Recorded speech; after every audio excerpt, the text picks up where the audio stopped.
Hey, so I welcome you to my YouTube channel once again. This is Daniel here.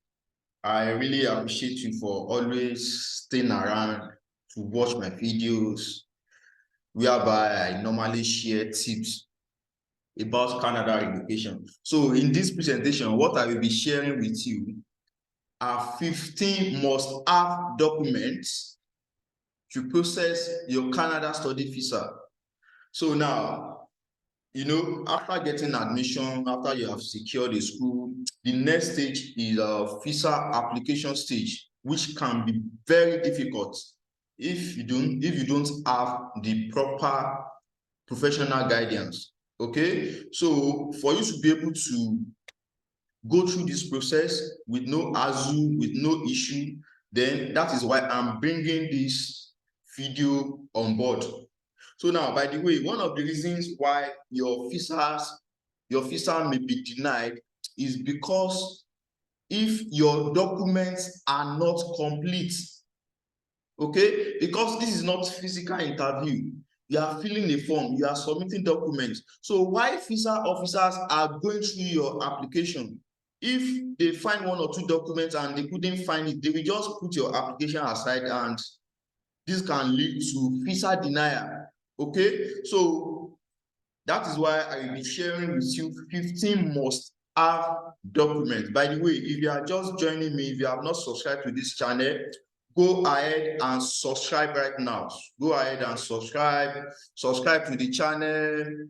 Click that thumb up to like this video, like this video, and also turn on your notification button so that you will always be the first person to see any video that I post. Okay, so without further delay, let's begin. So now, there is something about these visa officers at times that is magical. It's not magical, but it only makes us to know them better, because we've experienced a situation whereby two applicants will submit two identical application, two identical information. One will be approved, the other will be denied. Why?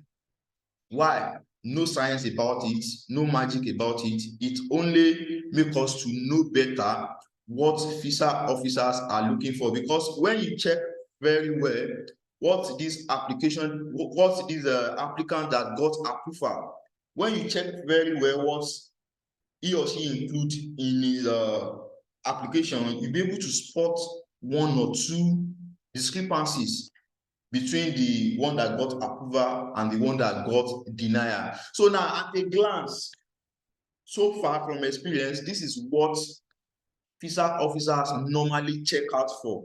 At a glance, they have to check this first before even checking other information on your application. So now, the first factor they normally look for is properly completed application form. You must have completed your IRCC form properly, okay, and duly signed.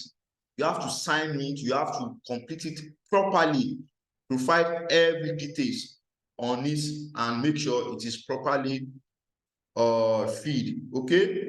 Number two, letter of acceptance from a DLI. So when you have admission, your admission must be coming from a DLI. I keep on hammering on this. Make sure that the school you are attending is a DLI, Designated Learning Institute. Okay, these are schools that are approved by Canadian immigration, Canadian government for international students. Okay, so if you are not coming from a DLI, if the school that gave you admission is not under DLI, then your visa application might not be approved. Okay, so you must be coming from a DLI. You might be asking me, how will I check if a school is a DLI? Don't worry, I will drop the link to check how to know if a school is a DLI. I will drop the link in the description of this video below, so you can go and check it and find out if your school is under DLI. And number three is finance. So they have to check if these particular applicants have the financial capacity to go for this study, your proof of fund, your living expenses, your tuition fee. Do you have enough money to take care of yourself when you get to Canada? They have to check all of this. By the way, if you don't know more about proof of fund, how much you need for proof of fund, I will also drop a link to that in the description of this video below. So without further ado, let's begin to look at other documents, the document that you will be needed in your application. By the way, I separate this document into two categories. We have essential and optional documents. Essential are key documents. They are key documents that you must include. These are very vital, that are critical to the success of your visa application. So optional documents are documents that they can be supportive. If you have them, fine. If you don't have them, fine. But if you have them, it's also a bonus to boost your chances. Okay, like I said, if you have not subscribed to this channel, go and subscribe right now. Click that subscribe button and also click that like icon. Okay, that thumb up icon. Like this video, subscribe to the channel. If you are not subscribed, go and subscribe right now. So now let's begin. Essential documents. I have these 15 documents under essential documents. Number one is your IRCC completed form. I'm still hammering on this. Your form should be completed and you submit it. Okay, you fill it properly. Make sure that all the information that you fill on this form is accurate. They are accurate. They are accurate. There is no any form of falsified information on this document. Number two, what they look out for is your SOP. Your SOP, statement of purpose. Statement of purpose. By the way, if you don't know how to write your statement of purpose, I will drop a link on how to write statement of purpose as well in the description of this video below. So statement of purpose is that write-up that you will put together that will explain why you are going to Canada to study, the reason why you are going for that course, how that program you are going for will help your career, how it will help you to boost your business. You just have to like convince why you are coming to Canada, because the same course you want to go and study in Canada is being offered in your country. So why not gain admission into the university in your country and study it? Why Canada? You have to be able to convince why you have to leave your country to go and study in Canada. And LOE means a letter of explanation. So letter of explanation is for people that have gotten visa refusal before. So if you have applied for study visa before now and your application was denied, and you are now trying to apply all over again, you will need letter of explanation, breaking down the reason why you were denied at the first instance and telling them that, explaining that you have addressed those issues that lead to denial in the first place. Okay, so your SOP and your LOE are very key, very key. So number three is your admission letter. Like I said, it must be from a DLI. It must be from a DLI. It must be from a designated learning institute. Okay, if it's not from a designated learning institute, yeah, then your application will be having a low chance of getting reviewed or even getting approval. Okay, so now number four.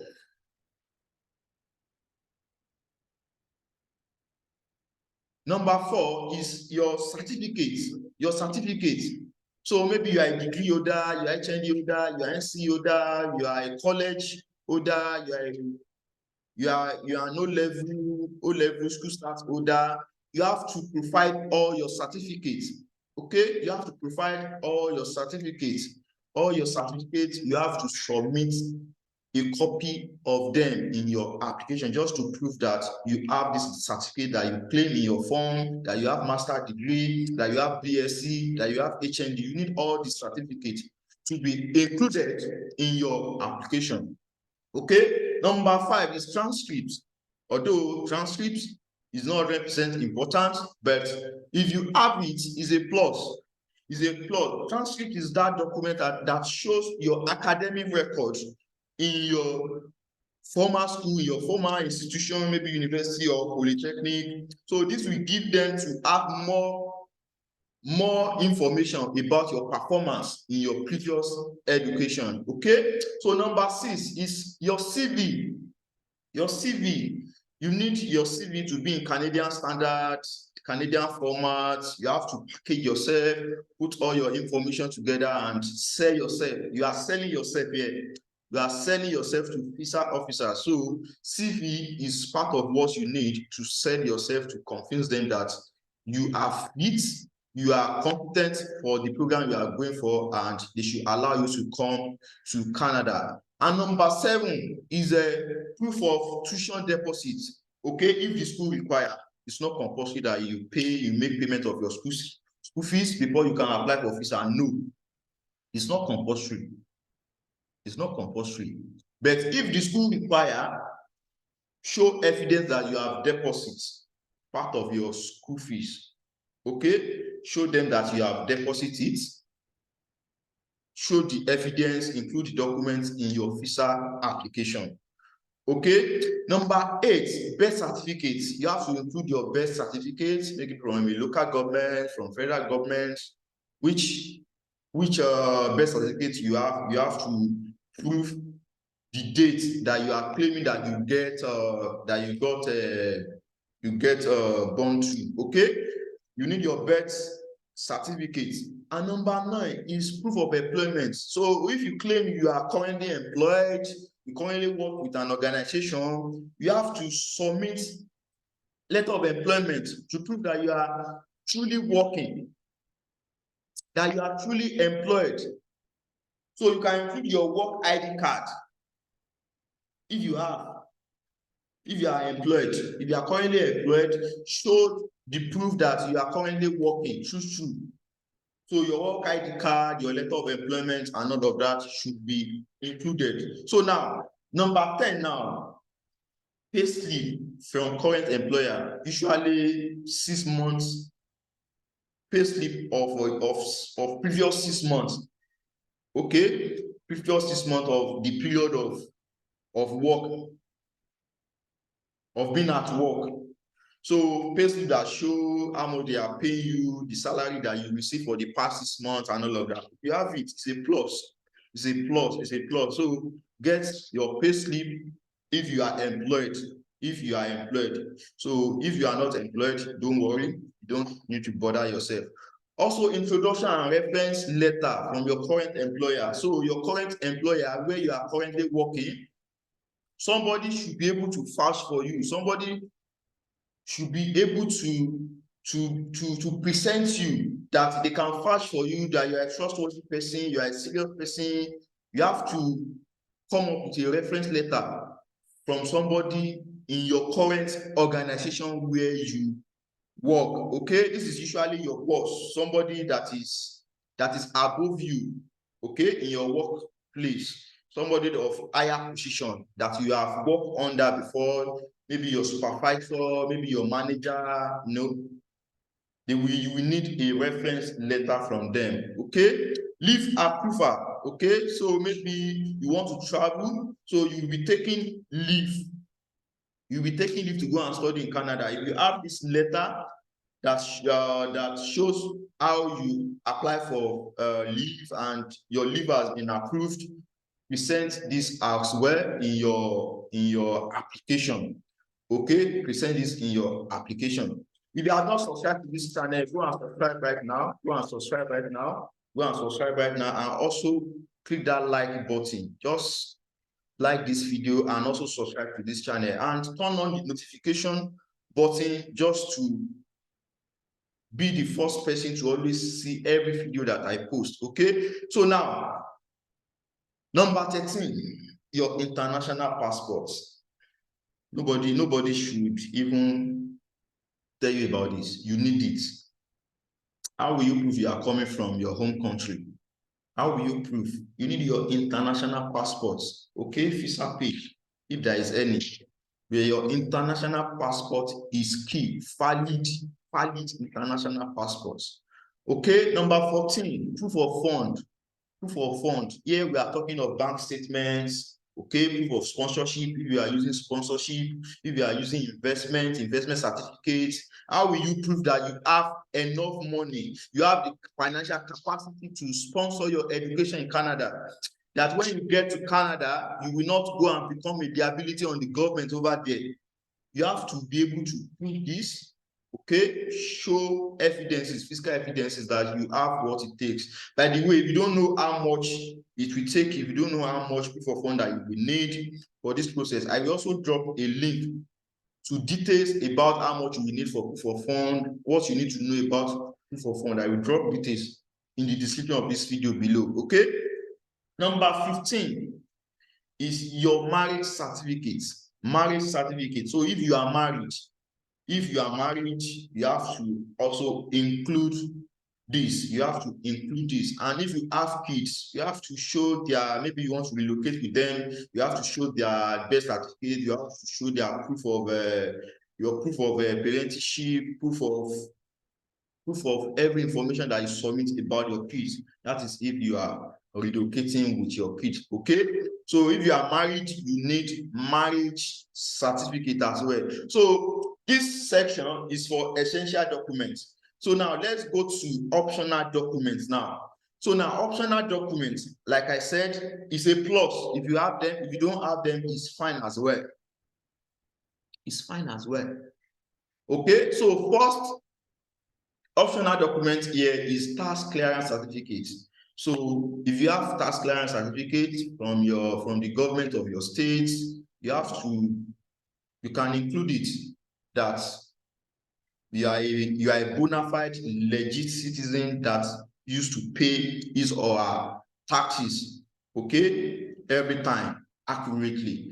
Okay, if you have police certificates, it's a plus that you are not a criminal, you don't have any criminal record. Police has issued the certificate and you are free from every form of crime. You are not a bandit, you are not a criminal, and all of that. You can include it.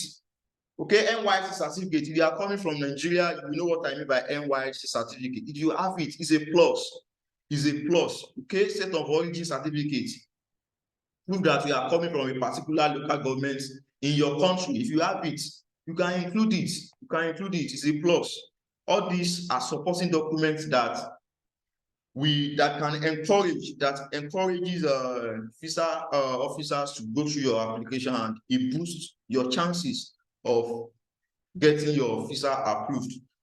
And lastly, that I include here is reference letter. Maybe you belong to a union, you belong to a club. If you can get a reference letter from them, or you belong to an association, you can get a reference letter from maybe the president of the organization or the chairman of the organization. All this shows that you are a legit person in the country. You are a legit person in the country. So these are documents that you need. I've shown you the essential, the non-essential, the optional parts. So now, if you need guidance, if you need professional guidance, maybe you have gotten admission, you don't know how to go about this visa processing, you are still confused. Like I said, visa processing stage is the most difficult stage. You need somebody to guide you. This is where people start looking for agents, looking for a professional. You have to pay their money, and you might at the end of the day get scammed. So if you need guidance, I will drop a link to a package that can serve as guidance for you. Okay, instead of just trying by error, going to YouTube, going to Google, at the end of the day, you are stuck. Your visa got denied. You don't know who to talk to. You don't know who can help you, and you are scared of scam. So I dropped a link to this package that contains every guidance that you need. Okay, about how to go about this visa application, or even if you are looking for admission, you've not even gotten to a visa application stage, you are looking for admission, you don't know how to go about it, you are looking for scholarship, you are looking for loan and all of that. This package covers all of this. Okay, I will drop a link to this package in the description of this video. The name of the package is Japa System. So I will drop a link to this Japa System package so that it can serve you, it can be your Bible through the journey, it can guide you and position you for the best at the end of the day. Okay, so if you have not subscribed to this channel, go ahead and subscribe right now, and I will see you in my next video. Thank you for staying to this moment. So go and check all the links in the description. Thank you.